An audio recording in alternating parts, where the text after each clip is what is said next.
President Donald Trump on Saturday said he wanted to see the elimination of trade barriers between the United States and its closest allies amid tensions over the Trump administration's move to impose steep tariffs on steel and aluminum imports from the EU, Canada and Mexico. Speaking during an impromptu news conference at the G7 summit in Canada on Saturday, Trump says his ultimate goal was the elimination of all trade duties. "Ultimately that's what you want," he said. "You want a tariff-free, you want no barriers, and you want no subsidies, because you have some cases where countries are subsidizing industries and that's not fair." Later Saturday, Canadian Prime Minister Justin Trudeau said he would with absolute certainty impose retaliatory measures on July 1 to answer Trump's tariffs on steel and aluminum. He said the argument that Trump's tariffs on steel and aluminum are a matter of national security are kind of insulting. Trudeau said Canadians are nice but added, "We will not be pushed around. I will always protect Canadian workers and Canadian interests," Trudeau said. The remarks prompted Trump to accuse Trudeau of making false statements, and to say the United States would not endorse the G7 communiqué based on Justin's false statements at his news conference, and the fact that Canada is charging massive tariffs to our U.S. farmers, workers and companies.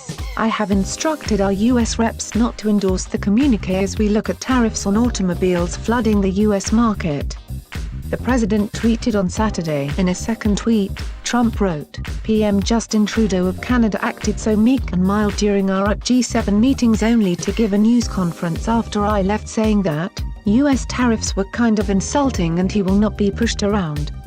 Very dishonest and weak. Our tariffs are in response to his of 270% on dairy." Trump had warned hours earlier that the United States would not allow the continued imposition of trade barriers by other nations. "Great meetings and relationships with the 6 country leaders, especially since they know I cannot allow them to apply large tariffs and strong barriers to USA trade," Trump wrote in a pair of tweets. "They fully understand where I am coming from. After many decades, fair and reciprocal trade will happen. The United States will not allow other countries to impose massive tariffs and trade barriers on its farmers, workers and companies," Trump continued. "While sending their product into our country tax-free. We have put up with trade abuse for many decades and that is long enough." Allied responses. Trump's call for the elimination of trade barriers come amid fears of an all-out trade war after the U.S. moved ahead with a 25% import tax on steel and a 10% on aluminum on most countries. The United States' closest trading partners,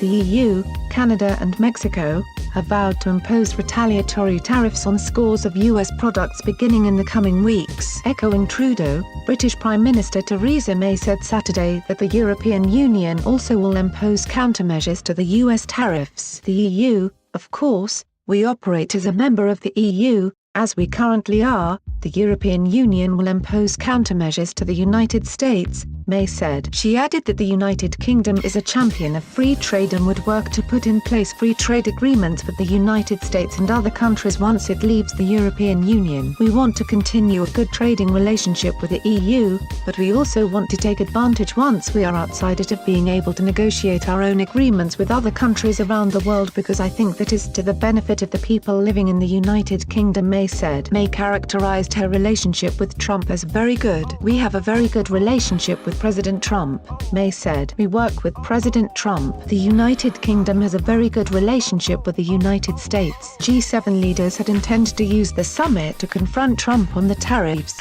which they have described as protectionist and a threat to the global economy. Trump said he discussed the idea of eliminating tariffs with his G7 counterparts. "I did suggest it. I guess they are going to go back to the drawing board and check it out," Trump said. "The relationships are very good," he added, mentioning his discussions with French and Canadian leaders specifically. On Friday, French President Emmanuel Macron appeared to indicate room for negotiation ahead of a delayed meeting with Trump, telling reporters, "Sometimes we disagree." Globally, tariffs are close to their lowest levels ever, averaging around 2.9% according to the latest data from the World Bank. Tariffs have been falling for decades due to free trade agreements. Before departing the summit, Trump doubled down on his assertions that the U.S. has been subjected to unfair trade duties for many years. "It's going to change. Tariffs will come way down. We're like the piggy bank that everybody is robbing and that ends," he added. "If they retaliate, They're making a mistake. We have a tremendous trade imbalance. When we try to bring our peace up a little bit so it's not so bad. Pushback in Congress.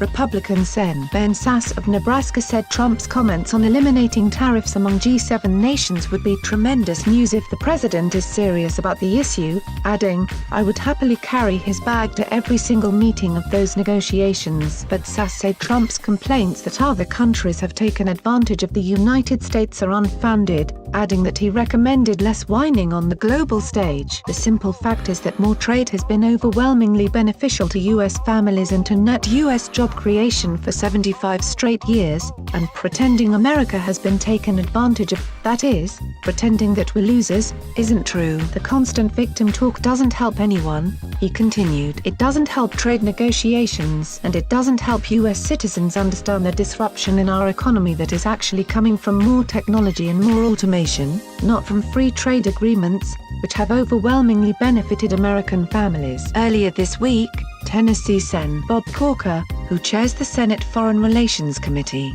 vowed to press ahead with legislation that would require lawmakers to approve of trade actions by the president that are done on the grounds of national security. Despite opposition from Trump, the president's characterization of the United States' relationships with allies as a 10, when asked at the news conference about any tensions between his administration and other G7 nations, also drew criticism from a senior European diplomat. He must mean there are 10 things on which we totally disagree, the diplomat said, or like the title of the movie 10 Things I Hate About You.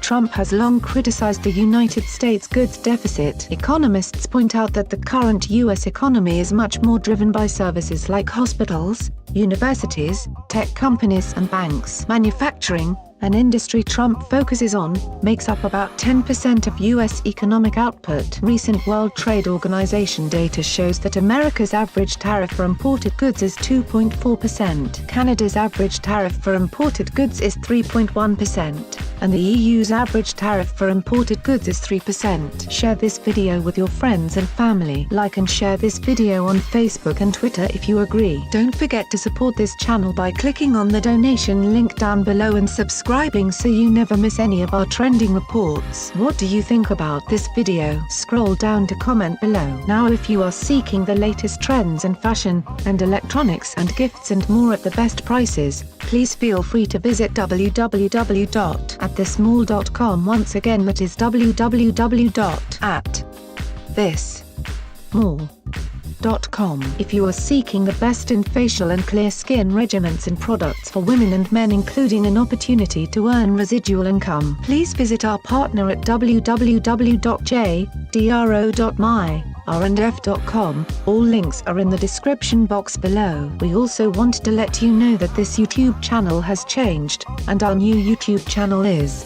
posted in the link down below in the description box. Please subscribe to our new YouTube channel, as this one will not have new videos posted to it anymore.